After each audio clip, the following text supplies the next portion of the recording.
मी तुम्हाला सध्या indoor plant विषयी माहिती सांगत आहे।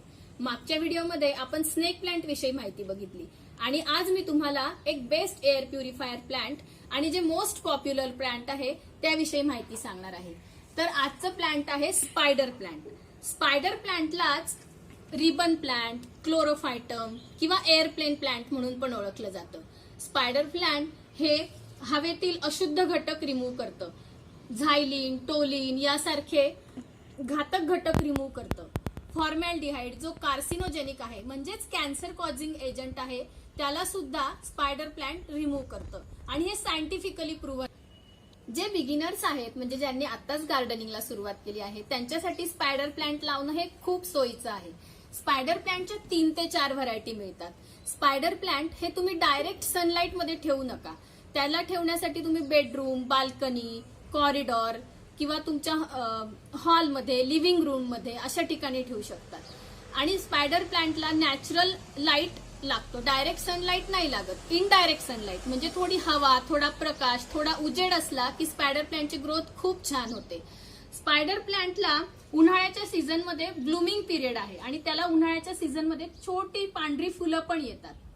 स्पायडर प्लांटला कुठल्या प्रकारची माती गरजेची असते तर वेल ड्रेन सॉइल गरजेची असते। म्हणजे तुम्ही कुंडी भरताना त्याच्यामध्ये माती, थोडं कंपोस्ट खत आणि थोडं कोकोपीट ऍड करू शकता। आणि पाणी घालताना तुम्ही खाली अशी डिश ठेवा म्हणजे एक्सेस पाणी जे आहे जे वाहून जातं ते वाया जाणार नाही आणि ते तुम्ही दुसऱ्या कुंडीसाठी यूज कराल। मी तुम्हाला दाखवते पाणी घालून। आता मी या कुंडीला पाणी घातलंय, ते जेव्हा ड्रेन होईल पूर्णपणे अशा पद्धतीने याची माती असली पाहिजे म्हणजे पाणी पूर्ण वाहून जायला पाहिजे। यानी काय होईल की झाडाची मुळं कुजणार नाहीत आणि दुसरं म्हणजे यात पाणी साचून राहणार नाही। जर याच्यामध्ये पाणी साचून राहिलं तर या झाडाची पानं अशी पिवळी पडतात, ब्राउनिश कलरची होतात। म्हणून पाणी साचून राहू नये म्हणून तुम्ही वेल ड्रेन सॉइल यूज करा आणि नंतर अशी डिश जर ठेवली तर पाणी पण वाया जात नाही आणि आपण ते इझिली दुसऱ्या झाडांना घालू शकतो।